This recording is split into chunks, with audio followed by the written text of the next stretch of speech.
Assalamualaikum warahmatullahi wabarakatuh. What's up guys? Kembali lagi di channel Irwan Official.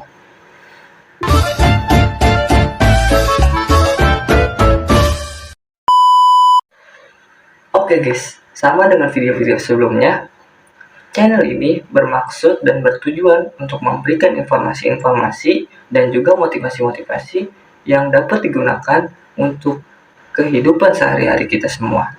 Nah, untuk video kali ini saya ingin memberikan tentang informasi pelajaran untuk bank dan juga lembaga keuangan. Apa saja yang akan kita bahas? Mari saja kita masuk ke materinya. Namun sebelum saya masuk ke materinya, untuk teman-teman sekalian, untuk bisa menyalakan lonceng subscribe, like, and comment di channel saya ini. Tanpa berlama-lama lagi, mari saja kita masuk ke materinya. Cek cus. Baik, kita mulai saja materi yang akan saya sampaikan, yaitu mengenai tentang bank sentral, bank umum, dan juga bank syariah. Sebelum kita masuk materinya, di sini saya minta teman-teman untuk mensubscribe YouTube saya, yaitu Irwan Official. Oke, sebelum kita masuk ke materi tentang bank sentral, bank umum, dan bank syariah, alangkah baiknya kita mengenal terlebih dahulu apa yang dimaksud dengan perbankan dan apa yang dimaksud dengan bank. Baik, untuk pengertian perbankan dan bank itu memiliki arti yang berbeda. Untuk perbankan artinya adalah segala sesuatu yang menyangkut tentang bank, mencakup kebagian kegiatan usaha, serta cara dalam memproses dalam melaksanakan kegiatan usahanya. Sedangkan pengertian bank adalah badan usaha yang menghimpun dana dari masyarakat dalam bentuk simpanan dan menyalurkannya kembali kepada masyarakat dalam bentuk kredit dana atau bentuk-bentuk lainnya dalam rangka meningkatkan taraf hidup rakyat banyak. Adapun unit usaha yang dimiliki oleh perbankan, yang pertama adalah bank, yang kedua perpajakan, yang ketiga asuransi, yang keempat pergadaian, yang kelima leasing, dan lain-lain sebagainya. Sekarang kita masuk terlebih dahulu ke bagian bank. Bank adalah badan usaha yang menghimpun dana dari masyarakat dalam bentuk simpanan dan menyalurkannya kembali kepada masyarakat dalam bentuk kredit dana atau bentuk-bentuk lainnya dalam rangka meningkatkan taraf hidup rakyat masyarakat banyak. Nah, kegiatan usaha bank itu ada 3. Yang pertama yaitu mengumpulkan dana atau bisa disebut dengan funding, yang kedua menyalurkan dana atau bisa disebut dengan lending, dan juga memberikan jasa. Nah, kemudian ada jenis-jenis bank. Bank terdiri menjadi 3, yaitu yang pertama adalah bank sentral, yang kedua adalah bank umum, dan yang ketiga adalah bank umum syariah. Nah, sekarang kita masuk yang pertama terlebih dahulu, yaitu namanya bank sentral. Apa sih dimaksud dengan bank sentral?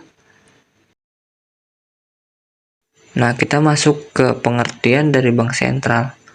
Apa sih dimaksud dengan bank sentral? Bank sentral adalah suatu badan yang bertanggung jawab dalam mengawasi sistem moneter suatu negara. Bank sentral memiliki tujuan dan fungsi yang tersendiri. Nah, sebelum kita mengenal namanya bank sentral, kita mengenal terlebih dahulu sejarah dalam bank sentral yang ada di Indonesia.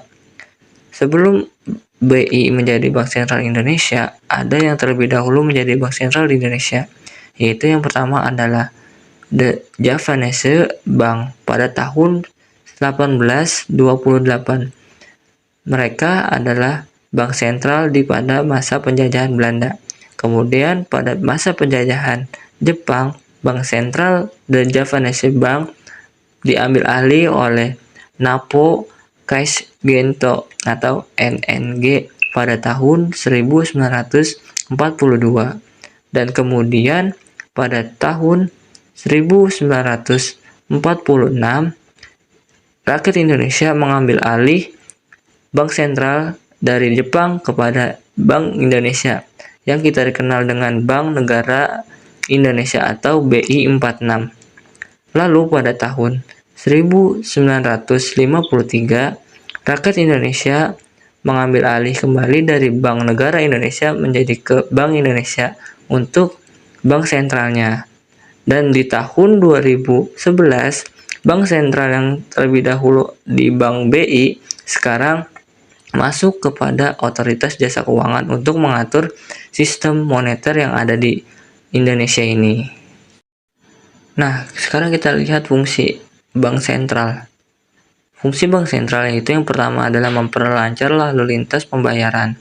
Yang kedua sebagai bankir, agen, dan penasehat pemerintah. Yang ketiga pemelihara cadangan kas bank umum. Yang keempat memelihara cadangan devisa negara. Yang kelima mengawasi kredit. Yang terakhir adalah mengawasi bank-bank yang ada di Indonesia. Untuk wewenang bank sentral adalah menetapkan target moneter berdasarkan laju inflasi. Yang kedua yaitu melakukan pengontrolan moneter dengan instrumen kebijakan moneter. Yang ketiga yaitu mengeluarkan, mengedar, menarik, dan memusnahkan mata uang rupiah. Yang terakhir atau yang keempat yaitu memberikan izin terkait penyelenggaraan sistem jasa keuangan pembayaran. Untuk tugas-tugas bank sentral ada 3, yaitu yang pertama menetapkan dan melaksanakan kebijakan moneter. Yang kedua mengatur dan menjaga kelancaran sistem pembayaran. Dan yang terakhir adalah menstabilisasi sistem keuangan yang ada di Indonesia. Nah, sekarang kita masuk ke pengertian dari bank umum. Apa sih yang dimaksud dengan bank umum? Bank umum adalah bank yang melaksanakan kegiatan usahanya secara konvensional dan juga berdasarkan pada prinsip syariah, yang dalam kegiatannya memberikan jasa dalam lalu lintas pembayaran. Lalu tujuan bank umum adalah untuk meningkatkan kualitas hidup taraf masyarakat banyak. Menurut para ahli perbankan, bank umum merupakan institusi keuangan yang berorientasi pada laba. Dan kemudian ada 2 jenis bank umum menurut prinsipnya. Ada 2 jenis bank. Yang pertama adalah bank umum konvensional dan yang kedua adalah bank umum syariah. Ada 2 jenis bank umum menurut statusnya, yaitu bank umum devisa dan bank umum non-devisa. Bank umum devisa adalah bank yang sudah terdaftar di BI atau Bank Indonesia. Sedangkan bank umum non-devisa adalah bank yang tidak terdaftar di Bank Indonesia. Kemudian ada 4 jenis bank umum yang menurut kepemilikannya. Yang pertama adalah bank milik pemerintah, contohnya yaitu Bank BJB. Yang kedua yaitu bank milik swasta. Bank milik swasta contohnya adalah Bank BCA.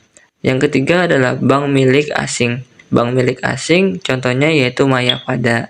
Dan bank milik campuran. Bank milik campuran itu bank memiliki semua yang ada dimiliki oleh pemerintah, swasta maupun asing. Lalu kita masuk ke perbedaan dari bank konvensional dan juga bank syariah. Perbedaan dari bank konvensional dan bank syariah terdapat pada prinsipnya dan juga terdapat pada pengertiannya. Untuk bank konvensional merupakan bank yang menjalankan aktivitasnya secara konvensional yang mengacu pada kesepakatan nasional maupun internasional serta berlandasan pada hukum formil negara. Sedangkan bank syariah adalah bank yang menjalankan aktivitasnya berdasarkan prinsip syariah atau prinsip hukum Islam yang diatur dalam Fatwa Majelis Ulama Indonesia atau MUI. Kemudian ada perbedaan dari prinsipnya.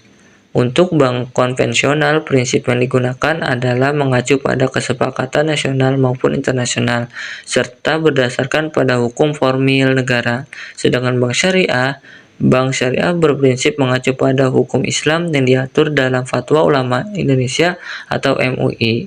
Oleh karena itu, aktivitas bank syariah menggunakan prinsip syariah yaitu jual beli atau bagi hasil. Kemudian kita masuk ke perbedaan bank konvensional dan bank syariah dari tujuannya. Untuk bank konvensional tujuannya yaitu mencari keuntungan dengan sistem bebas nilai atau sesuai dengan prinsip yang dianut oleh masyarakat umum. Sedangkan bank syariah berfokus tidak hanya pada keuntungan atau profit, namun harus sesuai dengan prinsip syariah atau prinsip Islam. Lanjut ke bagian perbedaan bank konvensional dan bank syariah dari sistem operasionalnya. Untuk bank konvensional, sistem operasionalnya menggunakan suku bunga dan perjanjian umum berdasarkan aturan nasional. Sedangkan bank syariah, terdapat sistem operasionalnya yang digunakan adalah bagi hasil atau nisbah. Kita lanjut dari perbedaan bank konvensional dan bank syariah dari kepengawasannya. Untuk bank konvensional, kegiatan bank konvensional diawasi dan diatur Undang-Undang Nomor 10 Tahun 1998 mengenai perbankan. Untuk bank konvensional, aktivitasnya diawasi oleh Dewan Komisaris. Sedangkan bank syariah sama-sama diatur oleh Undang-Undang Nomor 10 Tahun 1998 mengenai perbankan. Namun, bank syariah diawasi oleh Dewan Syariah Nasional dan Dewan Pengawas Syariah dan Dewan Komisaris Bank. Nah, kemudian itu perbedaan dari pengelolaan dananya. Untuk bank konvensional, pengelolaan dana dapat dilakukan pada seluruh lini bisnis, menguntungkan di bawah aturan undang-undang yang berlaku. Sedangkan bank syariah mengelola dana didasarkan pada aturan Islam, di mana pengelolaan dana tidak boleh dilakukan pada bidang usaha yang bertentangan dengan nilai atau aturan Islam. Selanjutnya yaitu perbedaan pada produknya. Untuk bank konvensional, memiliki produknya yaitu seperti tabungan, giro deposito, kredit, pembiayaan, dan lain-lainnya. Sedangkan bank syariah tidak memiliki kredit atau bisa disebutkan dengan beberapa macam produknya. Contohnya adalah tabungan, giro, deposito, pembiayaan, dan tidak memiliki produk kredit. Makanya itu, perbedaan dari bank syariah dan bank konvensional, di bank konvensional ada yang namanya bank pengkreditan rakyat, sedangkan di bank syariah adalah bank pembiayaan rakyat syariah.